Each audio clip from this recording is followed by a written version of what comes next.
শুনুন, একটা ছোট্ট প্রশ্ন দিয়ে শুরু করি। আপনার হাতে যদি আমি একটা 500 টাকার নোট দিই, আপনি কি নেবেন?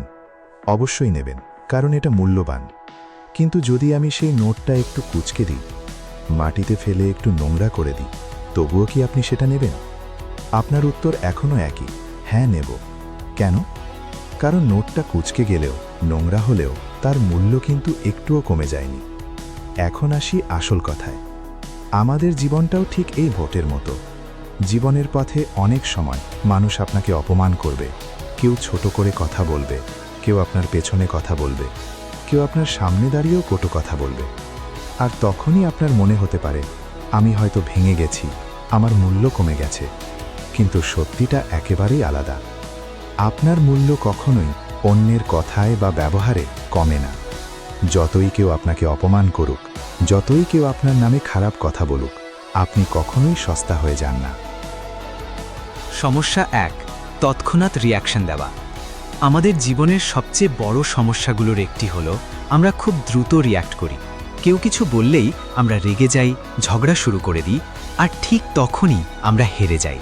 কারণ তখন আমরা আমাদের ইমোশনের কন্ট্রোল অন্যের হাতে দিয়ে দিই। তারা চাইলে আমাদের রাগিয়ে দিতে পারে, চাইলে কষ্ট দিতে পারে। কি সমাধান? পরের বার কেউ আপনাকে অপমান করলে 3 সেকেন্ড তার চোখের দিকে তাকান, তারপর হালকা একটা হাসি দিন। দেখবেন পরিস্থিতি বদলে গেছে। সমস্যা 2, সবাইকে খুশি করার চেষ্টা। আমরা অনেকেই ভাবি, সবাইকে হ্যাঁ বললে সবাই আমাকে ভালোবাসবে। কিন্তু বাস্তবটা উল্টো। মানুষ সেই জিনিসকেই মূল্য দেয় যেটা পাওয়া কঠিন। আপনি যদি খুব সহজ হয়ে যান, আপনার মূল্য কমে যাবে। কি সমাধান? যে কাজ আপনার নীতির বিরুদ্ধে, সেটাকে স্পষ্টভাবে না বলুন। ভয় পাবেন না, এতে আপনার সম্মান কমবে না, বরং বাড়বে। সমস্যা 4, ভুল মানুষের পেছনে এনার্জি নষ্ট করা। আমরা অনেক সময় আমাদের সময়, এনার্জি দিই এমন মানুষদের যারা আমাদের বুঝতেই চায় না, যাদের কাছে আমাদের কোনো মূল্য নেই। কি সমাধান? সবাই আপনার এনার্জির যোগ্য নয়। যারা আপনাকে বুঝতে চায় না, তাদের বোঝাতে যাবেন না। সম্ভব হলে তাদের জীবন থেকে সরিয়ে দিন।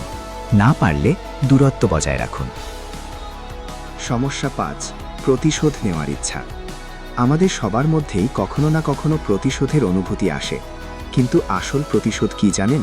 কাউকে কষ্ট দেওয়া নয়, ঝগড়া করা নয়।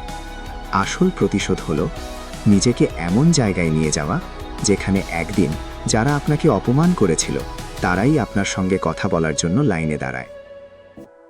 মানুষ আপনাকে ভাঙতে চেষ্টা করবে, কুঁচকে দিতে চাইবে, হয়তো মাটিতেও ফেলবে, কিন্তু আপনার মূল্য কমাতে পারবে না, যতক্ষণ না আপনি নিজে হাল ছেড়ে দেন। আপনার সম্মান আপনার হাতেই। আপনি যদি নিজেকে সম্মান করেন, পৃথিবী আপনাকে সম্মান করতেই বাধ্য। তাহলে বলুন, আপনি কি বিশ্বাস করেন আপনি মূল্যবান? যদি করেন, এই মুহূর্তে নিজের মনে বলুন, ইয়েস, আই অ্যাম ভ্যালুয়েবল।